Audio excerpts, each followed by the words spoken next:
রান্নাঘরে যেই না আম ঢুকলো তেমনি রান্নাঘরের আবহাওয়াটা একদম পাল্টে গেল। আজকে আম দিয়ে বানাবো খুবই স্পেশাল এবং মজার একটি ডেজার্ট। আসুন কি ডেজার্ট বানাই সেটা আপনাদের সাথে শেয়ার করছি। আম, দুধ, চিনি, চাল ও মজাদার অনেক রকমের ড্রাই ফ্রুট সব কিছু মিক্স করে বানিয়ে ফেলবো আমের পায়েস বা ম্যাঙ্গো ফিরনি। আম আমি পিস পিস করে কেটে নিয়েছি আর এটা আমি ব্লেন্ডারে ব্লেন্ড করে নেবো। আর অন্যদিকে নিয়ে নিয়েছি বাসমতি চাল।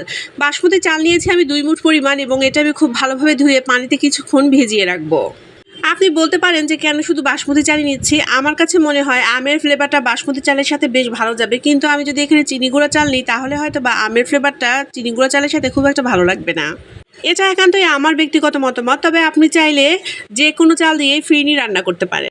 প্রথমেই আমি দুধটা খুব ভালোভাবে জাল করে নিয়ে তাতে আমি যে চালগুলো ভিজিয়ে রেখেছিলাম সেগুলো দিয়ে দিলাম এবং চালগুলো সেদ্ধ হওয়া পর্যন্ত অপেক্ষা করছি। সাধারণ যেভাবে পায়েস রান্না করি ঠিক সেই নিয়মগুলো ফলো করেই আমি আজকের এই আমের ফিরনিটিও রান্না করব। অন্য যে কোনো ফিরনি রান্নার সময় আমি তেজপাতা ব্যবহার করি, তবে আজকে কিন্তু তেজপাতাটা আমি স্কিপ করেছি এবং শুধুমাত্র এলাচ এবং দারচিনি দিয়েছি। তবে আপনার চাইলে কিন্তু দারচিনিটাও স্কিপ করতে পারেন। আবার অনেকে কিন্তু ম্যাঙ্গো ফ্লেভারও অ্যাড করে, তবে আমের ফ্লেভারটা এমনিতেই আসে। যেহেতু আমরা পরবর্তীতে ম্যাঙ্গো অ্যাড করব, তাই আর আমের আলাদা করে কোনো ফ্লেভার অ্যাড করার প্রয়োজন আছে বলে আমি মনে করি না। ফিরনিটা যখন একদম শেষ পর্যায়ে তখন অ্যাড করে দিচ্ছি ড্রাই ফ্রুটসগুলো আমি একটু কুচি করে নিয়েছি এবং এখন ভালোভাবে নেড়েচেড়ে আবারও কিছুক্ষণ রান্না করে নেব। ফিরনির যে ফিরনি সেটা রেডি হয়ে গিয়েছে, এখন এটার সাথে ম্যাঙ্গোটা অ্যাড করতে হবে, তবে তার আগে কিন্তু কিছুটা প্রসেসিং বাকি আছে। ফিরনিটা এখন একদম গরম আছে আর এই গরম অবস্থা থেকে অবশ্যই এটাকে ঠান্ডা করে নিতে হবে এবং তারপরে আমরা এটার সাথে ম্যাঙ্গো পাল্প অ্যাড করব। কখনোই গরম গরম ফিরনিতে ম্যাঙ্গো পাল্প অ্যাড করতে যাবেন না, তাতে কিন্তু ফিরনির দুধটা ফেটে যেতে পারে। আমি আবার অনেক সময় ম্যাঙ্গো এবং তার সাথে চিনি অ্যাড করে খুব ভালোভাবে জাল করে তারপরে অ্যাড করি। সেই রুলসটাও ফলো করতে পারেন। আর ফিরনিটা যখন ঠান্ডা হয়ে গিয়েছে তার সাথে আমি ম্যাঙ্গো পাল্প অ্যাড করে দিলাম এবং খুব ভালোভাবে এটা মিক্স করে নিব। খুবই ইজি এবং মজাদার প্রসেসে যদি আপনি ম্যাঙ্গো ফিরনি রান্না করতে চান তাহলে এই ইজি প্রসেসটা কিন্তু ফলো করতে পারেন।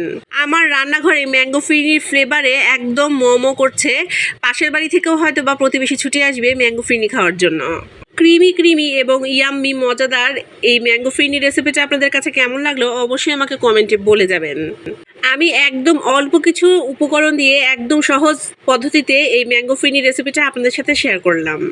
এখন উপরে কিছুটা ড্রাই ফ্রুটস ছড়িয়ে দিচ্ছি সাজিয়ে নেওয়ার জন্য। যে কোনো কাজ যদি সহজ পদ্ধতিতে করা যায় এবং তার আউটকামটা অনেক ভালো হয় তাহলে কঠিন পদ্ধতি ফলো করার কোনোই প্রয়োজন নাই। এটা আমার একান্ত ব্যক্তিগত মতামত।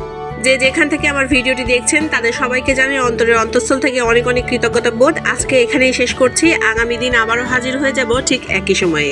মজাদার ও সহজ এই রেসিপিটি অবশ্যই আপনার বাসায় বানিয়ে খাবেন এবং আমার এই রেসিপিটি আপনাদের কেমন লাগলো সেটাও কিন্তু কমেন্টে বলে যাবেন। আল্লাহ হাফেজ সবাইকে।